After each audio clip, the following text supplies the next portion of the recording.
How you doing, Elliot? You Yeah, doing all good. right? Thanks, Kevin. How are you? I'm doing great. Sounds good.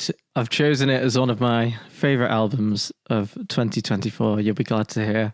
Thank you. I've been following you guys for a while. You've got a nice blend of 60s, 70s soul and jazz, Yeah. but then it also feels very modern and accessible, potentially because of the production as well. You had Leon Michels produce this, right? Yes, he's the best in the world right now. Yeah. He's the best How in the did you world right guys meet? now. We met years ago through our friends in Chicano Batman. They did, I think, their third album with him, and we had gone on some tours with them, and we're really close. We worked closely with the bass player of Chicano Batman, Eduardo Arenas, to record an EP. So while they were recording the Chicano Batman album in New York, Eduardo showed Leon Michels what we were working on with Eduardo, and he liked it. And when he started Big Crown a couple of years later, he asked us to send demos and be a part of Big Crown. So that was in 2017. So Wow. Is that how long you guys have been playing together as a band? we've been playing since, well, in the early days of the band, we were a jazz trio in 2009 to 2012. We were just playing jazz, like hard bop, bebop standards. Yeah, we were from Rialto and Riverside and Fontana. Actually, anywhere we could get a gig, we would play. But we were playing only jazz at that time. And then we started the band officially playing our own songs in 2014. How did the progression come to doing the kind of music you guys do now then? Well, we're all jazz musicians. We love doing that, but there wasn't really, I think in America, jazz is the most underappreciated music. And so, you're playing for people who don't really care about the music or care about what you do, because you're playing like mixers or you're playing restaurants where people are there to talk and not listen to the music. Of course, you have some jazz venues, but those are harder to get into when you're just trying to play freelance. But anyways, I've always been writing songs. I've been around a lot of songwriters since I was 12, growing up in Rialto.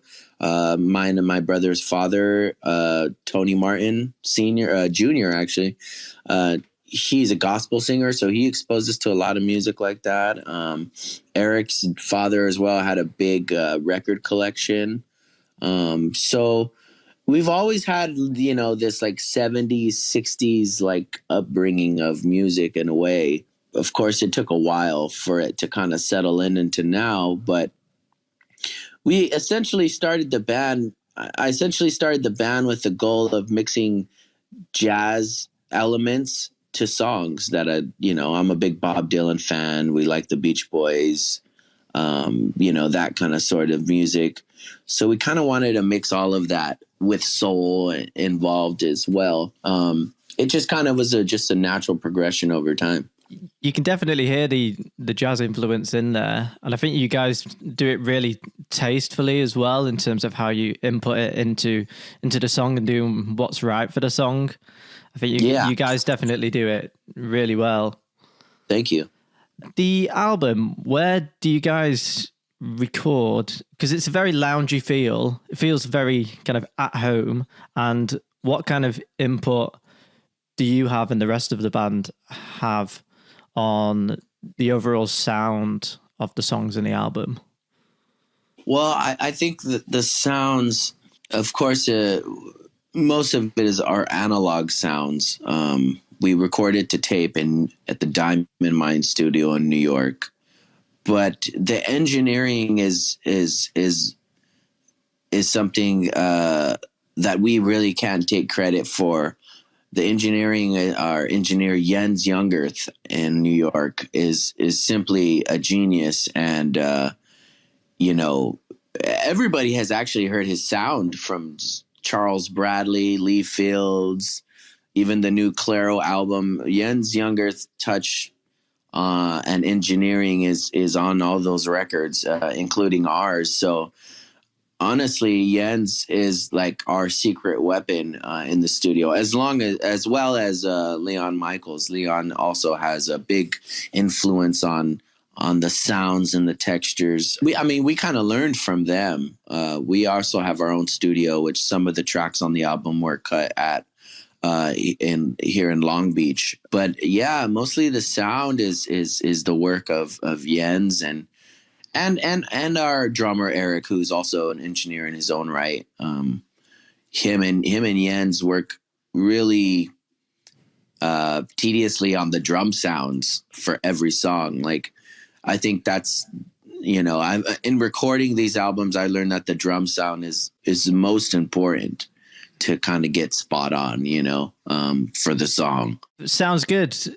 What was the inspiration? What was is it music? Is it places? And what was the intention with this album as opposed to the last?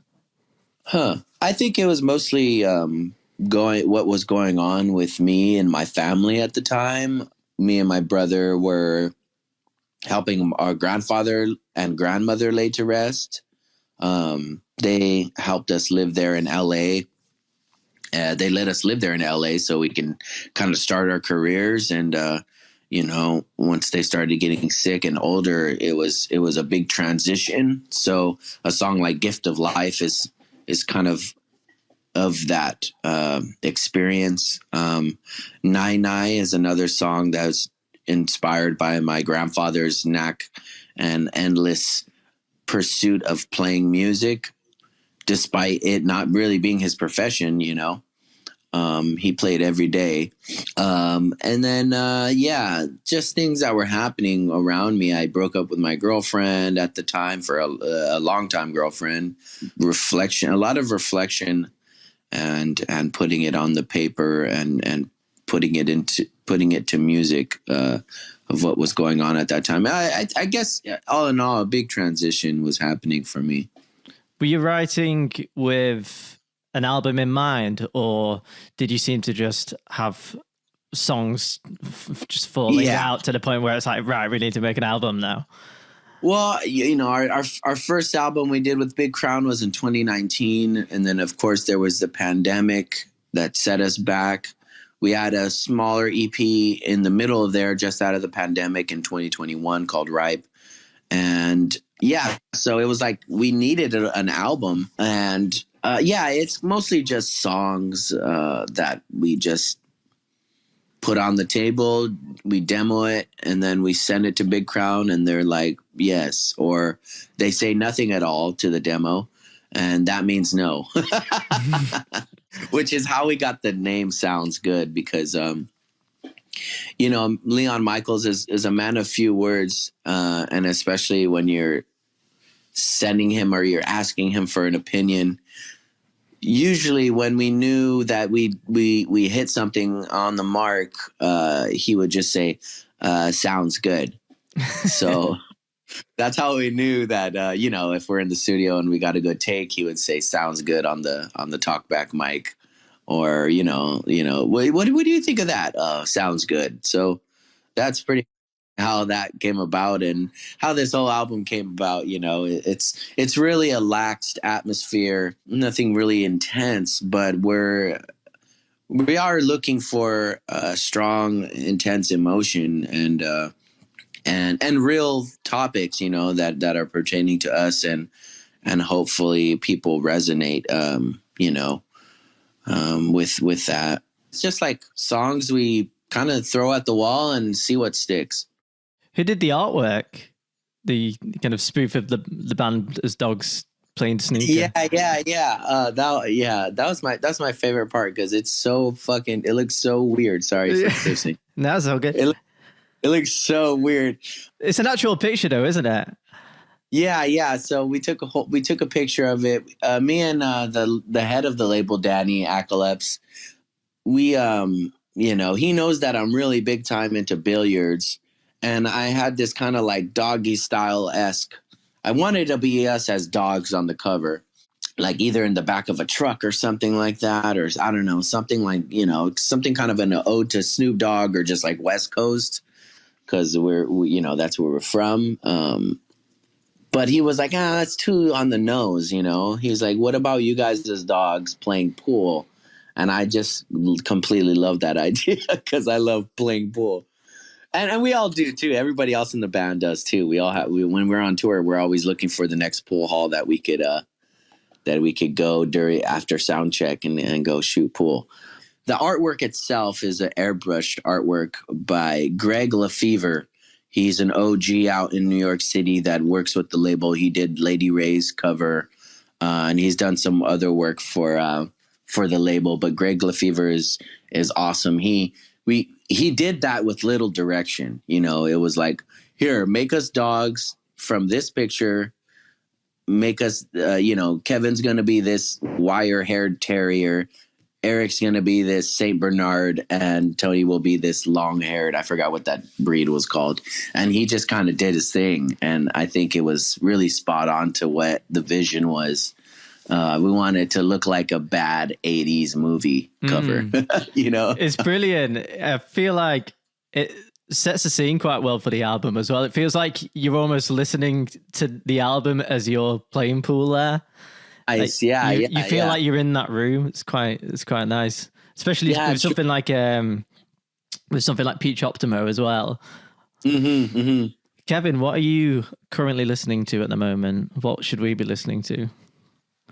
That's a good question. I've been listening to a lot of Bohannon. I love Bohannon. Bohannon. Yeah. Please tell me more. Bohannon was in the 60s a really young kind of prodigy arranger for Motown. That in the 70s, he's kind of like disco, to be honest, like dance music, like guitar riff dance music. But he has these like little B-sides that are like so gentle and soft and lovely that I just been kind of obsessed over. But I do like his like upbeat dance music. It's like very like, I like, his career as Bohannon is from like at least 74 to like 80 something, so you could see in his work, a big progression from like early synthesizer to, drum machines to all this other, and you could hear Sly Stone in there. You could hear some James Brown in there. I just really think Bohannon is very underrated. And I've been listening to him. What's the next steps for Brainstory, Kevin? We're working on another project currently, and we want to get back out to Europe again. So we need to get another project in order, and we, hit the road on that and go travel the world again like we did last year. Kevin, thanks so much for taking the time to speak to me. Yeah, it was a great time, Elliot. Would you like to introduce your song to the audience? This is Kevin from Brainstory. You're listening to Soul Food, and this song is called Nobody But You.